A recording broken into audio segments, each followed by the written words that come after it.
South Africa is the only country to develop and then renounce nuclear weapons, often cited by global experts as a potential model for nuclear disarmament worldwide.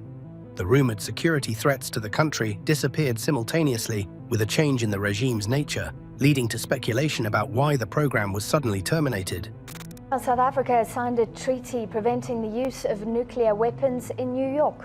A clarion call to world leaders to sign a treaty that seeks to ban the use of nuclear weapons.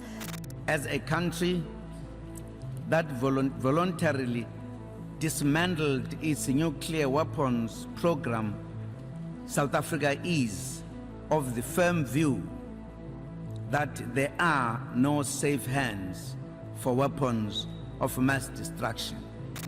The treaty is an important step towards the universally held goal of a world free of nuclear weapons, and it is my hope that it will reinvigorate global efforts to achieve it. The simple answer is that the apartheid government feared leaving the weapons in the hands of a black government they had previously oppressed by taking their land, subjecting them to severe human rights abuses, and pushing them into abject poverty. However, there is much more to the story than we are being led to believe.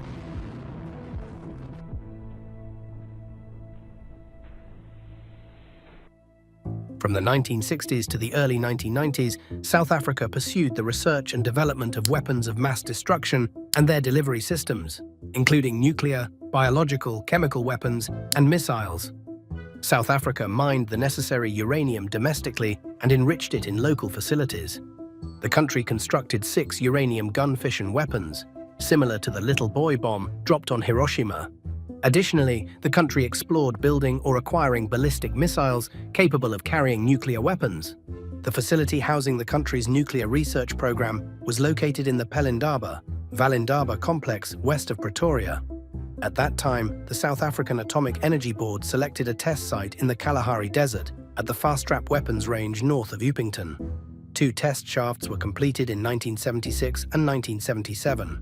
One shaft was 385 meters deep, and the other was 216 meters deep. In 1977, the entire program was transferred from Somchem to Pelindaba. Naturally, nuclear projects come with inherent dangers and accidents. Aside from the facility breaches over the years, there have only been 3 major accidents. In 1986, a fire at Pelindaba resulted in the deaths of 2 cleaning staff and injuries to 2 other personnel. No radioactive releases were detected during the incident. In 1994, barrels containing enriched uranium residue were stolen from Pelindaba. The theft was detected in August, and the contents of 30 barrels were found dumped near the facility. By early September, 100 barrels were still missing. Such thefts at nuclear facilities typically involve individuals with inside information. In 1996, an accident at the research facility exposed workers to radiation, resulting in several deaths from radiation burns and cancers related to the exposure. The last incident occurred in 2009, when a leak of radioactive gases was reported at the facility. Abnormal levels of gamma radiation associated with xenon and krypton gases were detected, prompting an emergency evacuation of the staff. With a modern industrial economy and access to technologically sophisticated institutions in the United States and Europe, South Africa developed the technical expertise needed to build these weapons. Western countries did help fund these projects. However, there were problems with the weapons. They were too large to fit onto any existing South African missiles and would have had to be delivered by bombers such as the English Electric Canberra or the Blackburn Buccaneer. This, coupled with heavy pressure from foreign nations, ultimately led Pretoria to cancel the project without conducting any tests. But you may wonder, why did South Africa seek nuclear weapons? Well, the apartheid government was concerned about conventional dominance in the African region and what might happen if their government ceased to exist. They valued having their own protection in case Western countries didn't assist them in a serious confrontation against the Soviet Union or its allies, who supported the ANC's mission to topple their government. The government believed that nuclear weapons would provide not only a direct means of confronting a military attack against South Africa, but also a way to leverage Western diplomatic and military support during a crisis. Despite its conventional military superiority in the region, South Africa feared the erosion of this advantage over time, especially due to the potential for increased Soviet influence in Africa. The apartheid regime also doubted that Western nations, despite political alliances, would come to its aid in a conflict due to global condemnation of its domestic policies. This uncertainty was part of the reason why South Africa built nuclear weapons.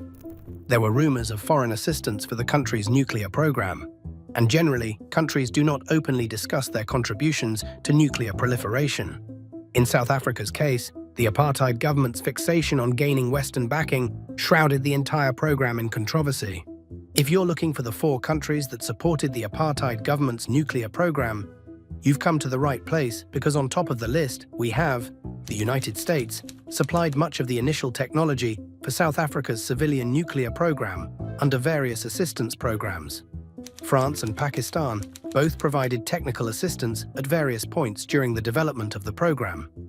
The last country is Israel. They supplied some technology associated with South Africa's ballistic missile program, although the integration of these missiles with nuclear devices never materialized. At that time, nuclear weapons were seen as a means to directly deter military aggression against South Africa and to secure Western support in a crisis. The apartheid government also feared Angola, which had significant support from the Soviet Union and Cuba.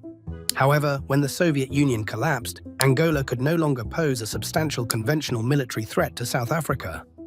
Simultaneously, Pretoria made key diplomatic concessions that reduced regional tensions, including granting Namibia its independence.